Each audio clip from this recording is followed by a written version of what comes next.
શ્રી ગણેશાય નમઃ. મહર્ષિ વેદવ્યાસ રચિત શ્રીમદ્ ભાગવત સ્કંદ પાંચમો. ઓમ નમો ભગવતે વાસુદેવાય. રાજા પ્રિયવ્રતના વંશ વિશે સવિસ્તારથી કહેવાશે. હવે અહીંથી શરૂ થતા પંચમ સ્કંદમાં રાજા પ્રિયવ્રતના વંશ વિશે સવિસ્તારથી કહેવાશે. તેમાં લોકદ્રીપાદિની મર્યાદા અને તેનું પાલન વગેરે અનેક સ્થાનોનું વર્ણન આવશે. પૃથ્વી લોક, સ્વર્ગલોક અને અતલ એમ ત્રણ પ્રકારની મર્યાદા છે. વળી જે તે લોકમાં પણ ઘણી મર્યાદાઓ છે. પૃથ્વી પરના દ્વીપો આદિની મર્યાદાઓ રાજાઓ પાડે છે. સ્વર્ગમાં દેવો વગેરે તથા પૃથ્વી નીચે અસુરો આદિ મર્યાદા પાડે છે.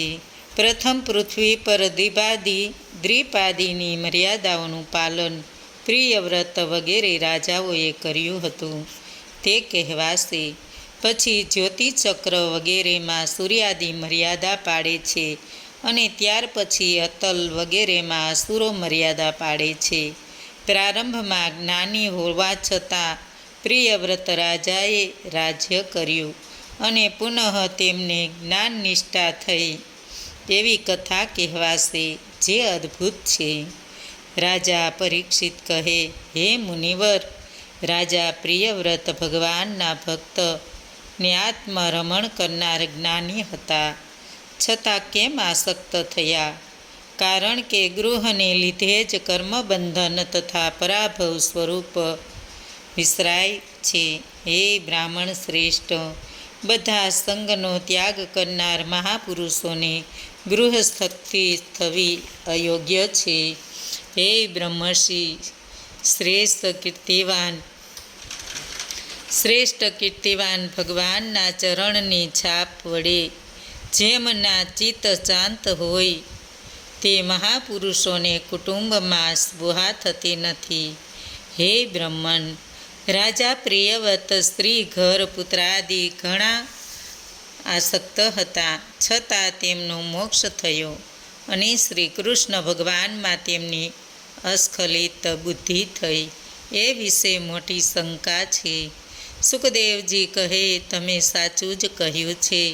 જે મહાન પુરુષોના મન યશસ્વી ભગવાનના શ્રીગણ ચરણ કમળમાં આસક્ત હોય છે તે ભગવદ્ ભક્તોરૂપ પરમહંસોને પ્રિય પરમાત્માની કથારૂપ પોતાની અતિ કલ્યાણકારી માર્ગ કોઈ વિઘ્ન કરતા હોય તો એ મોટે ભાગે તેનો ત્યાગ કરતા નથી.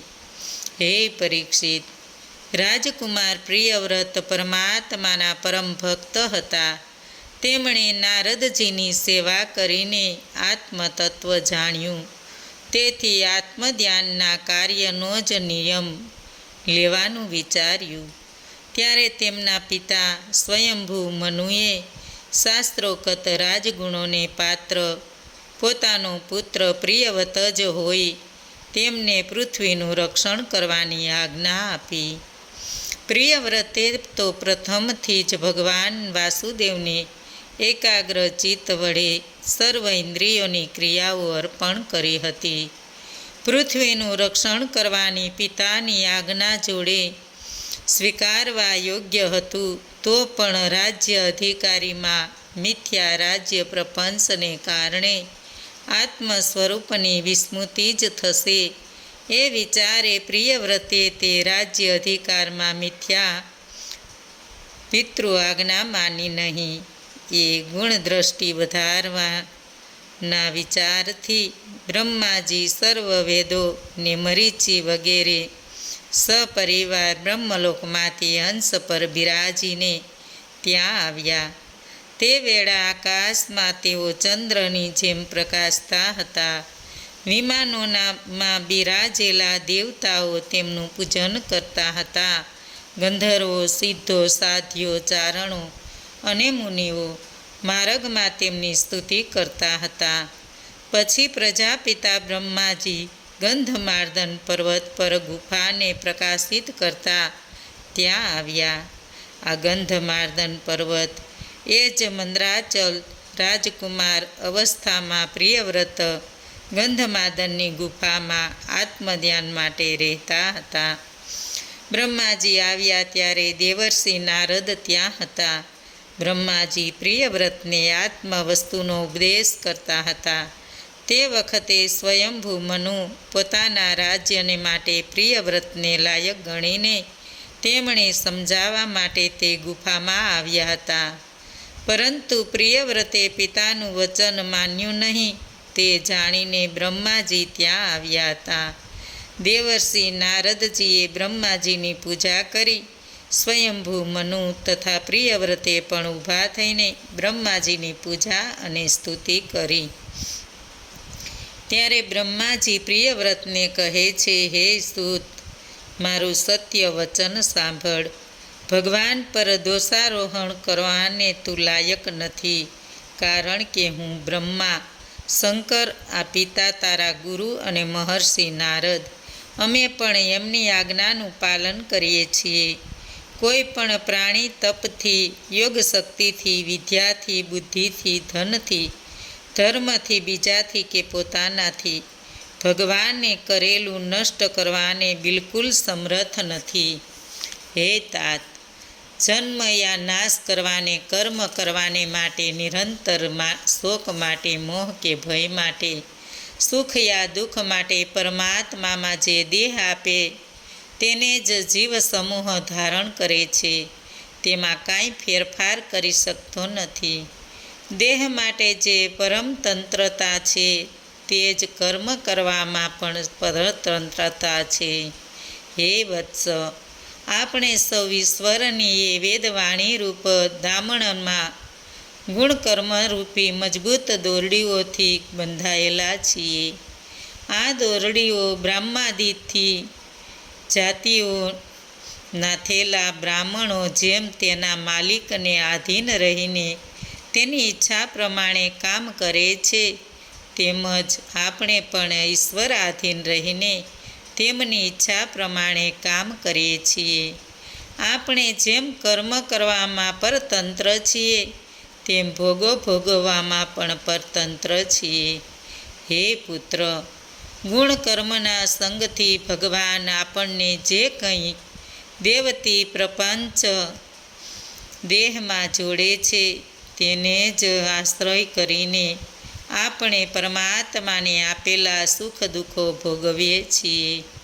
જે પ્રમાણે બળદો તેના માલિકે આપેલા ધાન્ય જ ખાઈ શકે છે, નહીં કે સ્વેચ્છાએ કંઈ ખાઈ શકે છે, તેમજ કોઈ આંખે દેખતા મનુષ્યથી દોરાતા અંધજનો દેખતો માણસ જ્યાં તડકામાં કે છાંયડામાં લઈ જાય છે ત્યાં સુખ દુઃખ અનુભવે છે.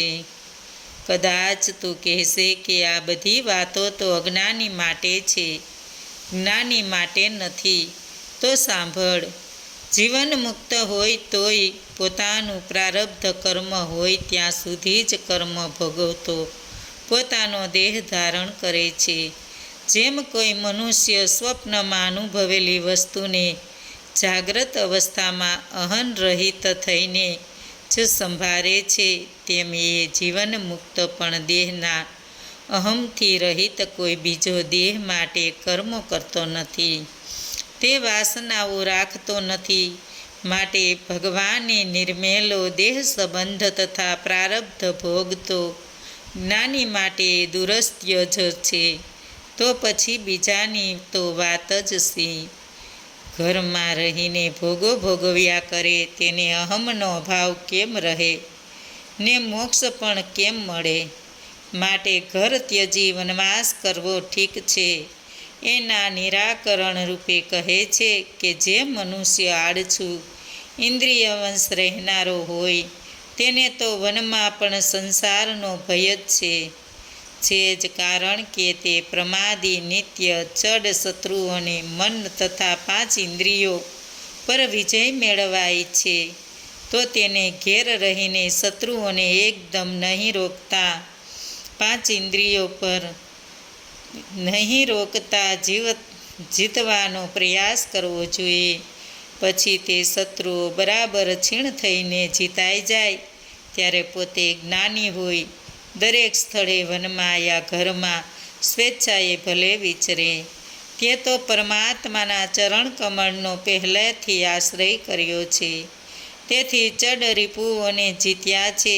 તો પણ આ રાજ્ય અધિકારીમાં રહીને તું ઈશ્વરે આપેલા સર્વ ભોગો ભોગવ અને પછી તે સર્વને છોડીને સ્વસ્વરૂપમાં આત્મનિષ્ઠ થજે.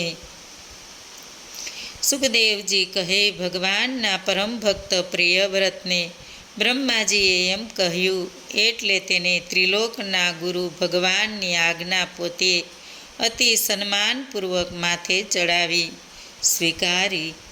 સ્વયંભૂ મનુએ પણ બ્રહ્માજીનું પૂજન કર્યું. પછી પ્રિયવ્રત અને મહર્ષિ નારદજી તેમને વિષયભાવ રહિત થઈ જોતા હતા. એટલે કે પ્રિયવ્રત સ્વયં યોગભ્રષ્ટ થવા છતાં બ્રહ્માજી ભણી ક્રોધ વટદ્રષ્ટિથી જોતો નહોતો. નારદજી પોતાનો શિષ્ય જવા છતાં બ્રહ્માજી ભણી વર્ક નજરે જોતા નહોતા. તે નિર્ગુણ બ્રહ્મનું ચિંતન કરતા પોતાના બ્રહ્મલોકમાં ગયા. એ બ્રહ્મલોક વાણી અને મનનો અવિષય છે. આમ બ્રહ્માજીએ જેમના મનોરથ સિદ્ધ કર્યા હતા એવા સ્વયંભૂ મનુ પણ પ્રિયવ્રતનો રાજ્યાભિષેક કરીને હું વનમાં જઈશ એવો મનુનો મનોરથ હતો.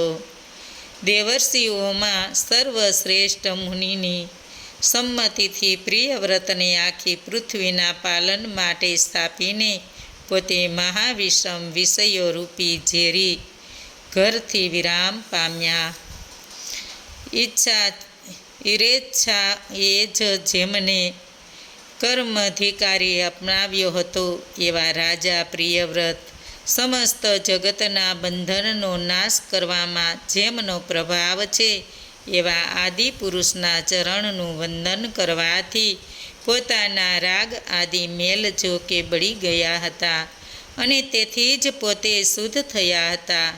છતાં બ્રહ્મા વગેરેની આજ્ઞાનું પાલન કરીને પૃથ્વીનું પાલન કરવા લાગ્યા.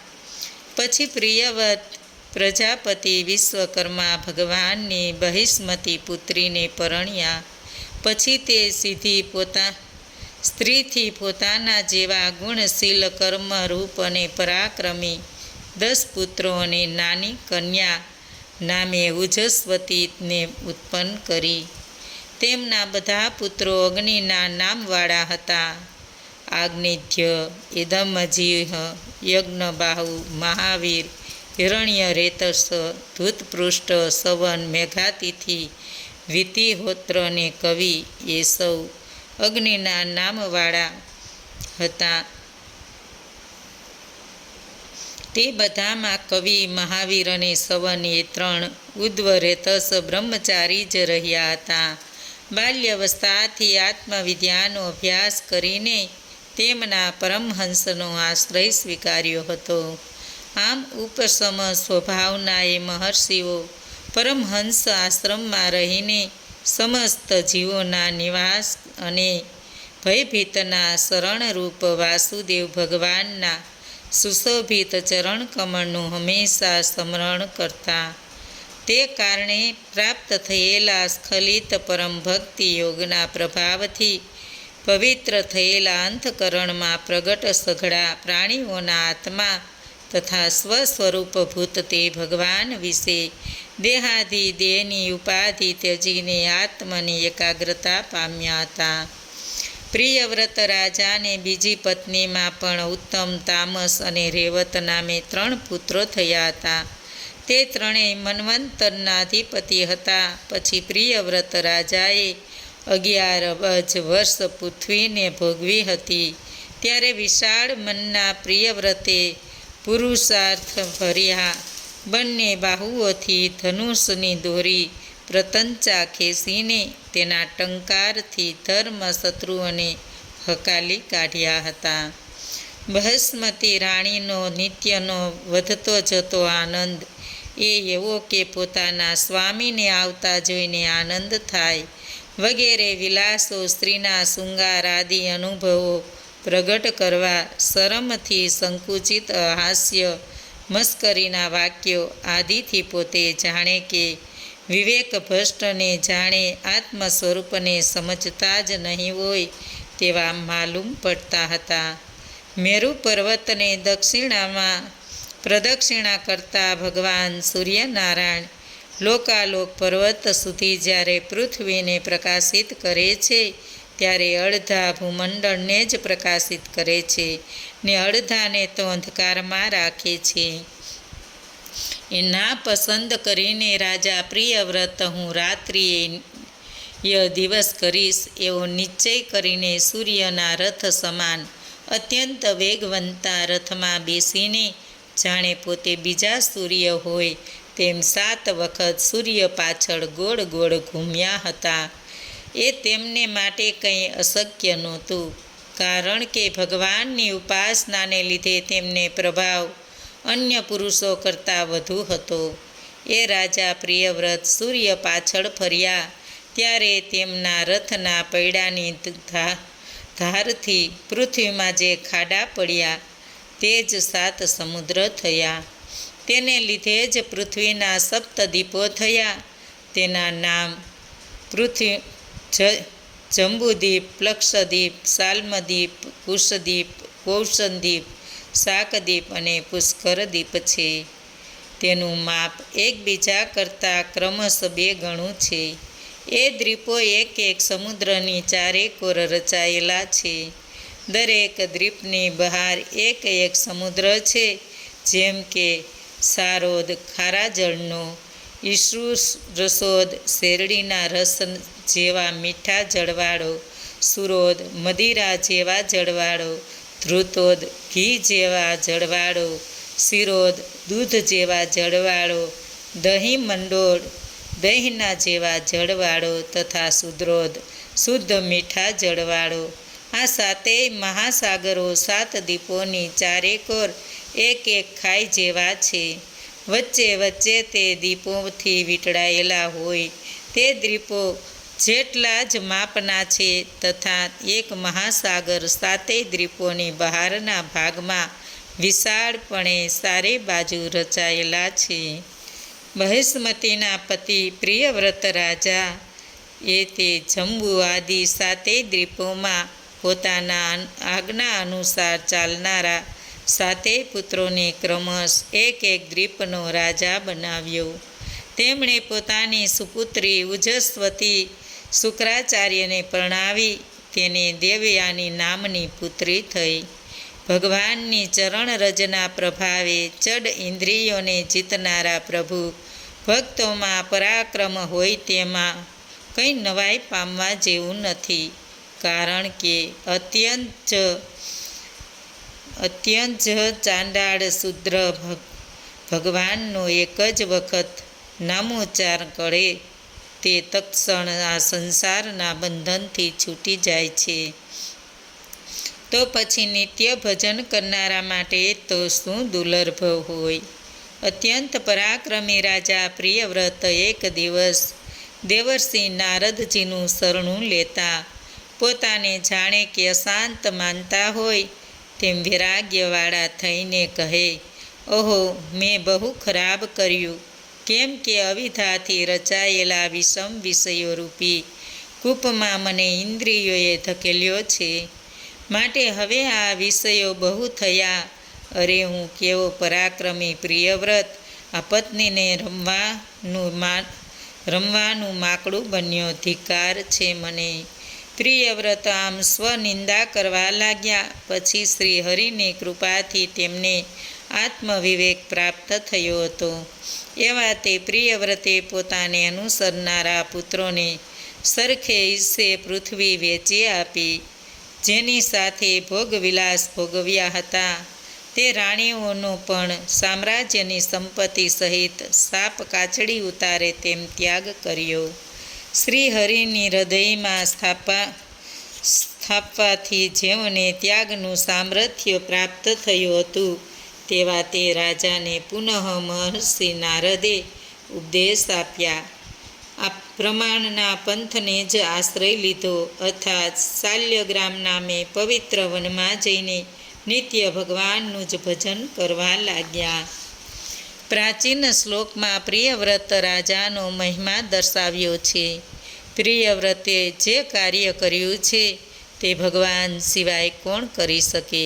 આ જગતમાં તિમિર દૂર કરતા જેમણે રથના પૈડાની ધારથી સપ્ત સમંદર કર્યા, દીપ રચનાઓ કરી, આ પૃથ્વી પર સંસ્થાઓ કર્યા, તથા દરેક દ્વીપમાં પ્રાણીઓની શાંતિ માટે નદીઓ, પર્વતો, વનો વગેરે સીમાઓ બાંધી અને ભગવાન ભક્તનો જેમ પ્રિય હતા એવા રાજા પ્રિયવ્રતે કર્મયોગથી ઉત્પન્ન થનાર સ્વર્ગ, પાતાળ તથા મનુષ્ય લોકમાં વૈભવને નરક સમાન માન્યા હતા. શ્રી સુકવાસ. હવે સ્ત્રી લંપટ લોકોને સુરુચિ કર એવું આગ્નેય ચરિત્ર વર્ણન કરાશે કે જેને પૂર્વચિતી સ્ત્રીમાં નાભી વગેરે પુત્રો ઉત્પન્ન કર્યા હતા. શ્રી સુખદેવજી કહે છે, પિતા પ્રિયવ્રત વનવાસમાં ગયા એટલે તેમની આજ્ઞા અનુસાર આગ્નેય ધર્મિષ્ઠ રાખીને ધર્મદ્રષ્ટિ રાખીને જંબુ દ્વીપની પ્રજાનું સંતાનો સમાન પાલન કરવા લાગ્યા. એકવાર આગ્નેયધ્રને પુત્ર શ્રેણા થઈ, તેથી દેવતાઓની સ્ત્રીઓના કીડાસ્થાનરૂપ મંદ્રાચલની ગુફામાં તે ગયો. તે ગુફામાં આગ્નેયને તપ શરૂ કરી બ્રહ્માજીનું આરાધન કરવા માંડ્યું. બ્રહ્માજીએ તે જાણતા પૂર્વચિત નામે અપ્સરાને સંભોગ માટે આગ્નેય પાસે મોકલી. પૂર્વચિત અપ્સરા આગ્નેયના મનોહર ઉદ્યાનમાં આવીને યથેચ્છા રીતે રમણ કરવા લાગી. ઉદ્યાનમાં મયુરાદિ પક્ષીઓના જોડા, ચડજ વગેરે સર્વ રોમાંચ કરતા હતા. તે સાંભળીને જળકુકડા, કલહંસ વગેરે પક્ષીઓ પણ ચિત્ર વિચિત્ર સ્વરે કમળોવાળા જળાશયોનો ગજવી મૂક્યા હતા. પૂર્વચિતે ગજગામિનીની ચાલે વિહાર કરતી હતી. આગ્નેયે તેના પાયલના ઝણકાર સાંભળીને સમાધિમાં મીચેલા નેત્રો ઉઘાડીને જોવા લાગ્યો. અપ્સરા શરીરના હાવભાવ થકી કામોદ ઉત્પન્ન કરતી હતી. તેના માદક હાસ્યને શ્વાસની ગંધથી મંદાધ ભમરો તેને ઘેરી વળતા હતા. ભમરોના ભયથી પૂર્વચિતી ઉતાવળે ડગલા માંડતી હતી. ત્યારે તેના સ્તબ્ધ ભરાવદાર અંબોડાની વેણી લચકતા હતા. સૌંદર્યવાન અપ્સરા પૂર્વચિતની અંગ ભંગીમાની નિહાળીને જાણે પાગલ થયેલો હોય તેમ કામદેવને વંશ થઈને આજ્ઞાનિધે કહે છે, હે મનહર સુંદરી, તમે કોણ છો ને આ પર્વતની ગુફામાં શું કરવાને ઈચ્છો છો? તમારી ભમર જોઈને લાગે છે કે તમે કોઈ પ્રભુની માયા છો. તમે દોરી વિનાના બે ધનુષ ધારણ કરો છો, યા તો આ ગાઢ વનમાં શું પ્રમાદી મૃગલા ઢૂંઢો છો, અર્થાત અમારા જેવા મૃગલાને વંશ કરવાને આ બે ભૂકુટી રૂપી ધનુષ લઈને અહીં ઘૂમી રહ્યા છો. તમારા નેત્રરૂપી કટાક્ષ બાણો અત્યંત સુંદર લાગે છે. તમે એ બાણોનો કોના પર પ્રયોગ કરવા ઈચ્છો છો તે જડ બુદ્ધિ અમે સમજી શકતા નથી. તમારું આ પરાક્રમ અમારા કલ્યાણ માટે થશો. હે સુંદરી, મને તો લાગે છે કે તમે શ્રી વિષ્ણુના અંશ જ છો, કેમ કે તમારા બે કર્ણના મરકતકાર કુંડળો શોભે છે. તમારા બે હસ્તોથી આ ભમરા તથા પતંગિયા ઉડાડો છો તે મારા નેત્રો કંપાવે છે. તપસ્વીઓના તપનો નાશ કરનાર આ સૌંદર્ય તમે ક્યાં તપથી પ્રાપ્ત કર્યું છે? શું બ્રહ્માજીએ તમને મારી માટે મારી સ્ત્રી તરીકે મોકલ્યા છે? મારું મન અને શરીર તમારામાં લાગ્યા છે. શ્રી સુખદેવજી કહે, આમ સ્ત્રીને વિનવણી કરવા કુશળ અને વિદ્વાન આજ્ઞાનિધ રાજા ચતુરાઈથી તે દેવાંગનાને વંશ કરી. તે પણ આગ્નેય પ્રત્યે મોહિત થઈ. પછી જંબુદ્વીપના રાજા આગ્નેય સાથે તેને હજારો વર્ષ પર્યંત સ્વર્ગના તથા પૃથ્વીના ભોગો ભોગવ્યા. આજ્ઞિધ્યે તે અપસરાના 9 પુત્રો ઉત્પન્ન કર્યા, જેમાં નામો નાભી, કિંગપુરુષ, હરિવર્ષન, ઇલાવૃત, રમ્યક, હિરણ્યમ, કુરુ, ભદ્રાક્ષ તથા કેતુમાલ. 9 પુત્રોને જન્મ આપીને પૂર્વજીતી અપસરા તેને રાજા પાસે મૂકી પછી બ્રહ્માજી પાસે પાછી જતી રહી. આજ્ઞિધ્ય રાજાએ 9 પુત્રોને જંબુદ્વીપના ખંડો વેચી આપ્યા. પુત્રો તે ખંડો ભોગવવા લાગ્યા. આજ્ઞિધ રાજા વિષય ભોગોથી અતૃપ્ત રહ્યો હતો, તેથી પેલી અપસરાને જ વાંચતો હતો. વેદોક્ત કર્મ કરીને અંતે તે અપસરા લોકને જ પામ્યો. આમ મૃત્યુ પછી પિતા આજ્ઞિધ્ય પરલોક ગયો. પછી તેના 9 પુત્રો મેરુદેવી, પ્રતિરૂપા, ઉગ્રદ્રષ્ટા, લતા, રમ્યા, શ્યામા, નારી, ભદ્રા તથા દેવવીતી એ 9 મેરુ પર્વતપુત્રીઓને પરણ્યા હતા. શ્રી સુકુવાસ. અહીં નાભી રાજાનું મંગળ ચરિત્ર વર્ણવવામાં આવશે. જે રાજાના યજ્ઞમાં શ્રી હરિ ઋષભદેવ નામના પુત્ર થઈ અવતર્યા હતા. શ્રી સુખદેવજી કહે, નાભી રાજાએ સંતાનની ઈચ્છા રાખીને પત્ની મેરુદેવી સાથે યજ્ઞ પુરુષ ભગવાનનું યજન શરૂ કર્યું. રાજા પવિત્ર ભાવનાથી યજ્ઞ કરતો હતો. પ્રવજ્ઞ યજ્ઞમાં થતો હતો. પછી ભક્તો પરના પ્રેમથી ભગવાન પ્રગટ થયા. તેજસ્વી પુરુષોમય સ્વરૂપ હતું. ચતુર્ભુજ ભગવાને શ્રીવત્સ સિંહ તથા શંખચક્ર, કમળ, વનમાળા, કૌસ્તુભમણિ વગેરે શોભતા હતા. વસ્ત્રાભૂષણોના શણગાર હતા. યજમાન, ઋત્વિજ વગેરે પૂજા સત્કાર સહિત ભગવાનની સ્તુતિ કરવા લાગ્યા. ઋત્વિજ કહે, હે ભગવાન, તમે પરિપૂર્ણ છો. સત્પુરુષોએ અમને શીખવેલું કે ભગવાનને વારંવાર નમસ્કાર કરવા, તમારો નામોરૂપી આકૃતિઓથી તમારું વર્ણન કરવાની કોને સમર્થ છો. ભક્તોની પૂજા સ્તુતિ થકી તમે પ્રસન્ન થાઓ. તમારું પરમાનંદ સ્વરૂપ છે.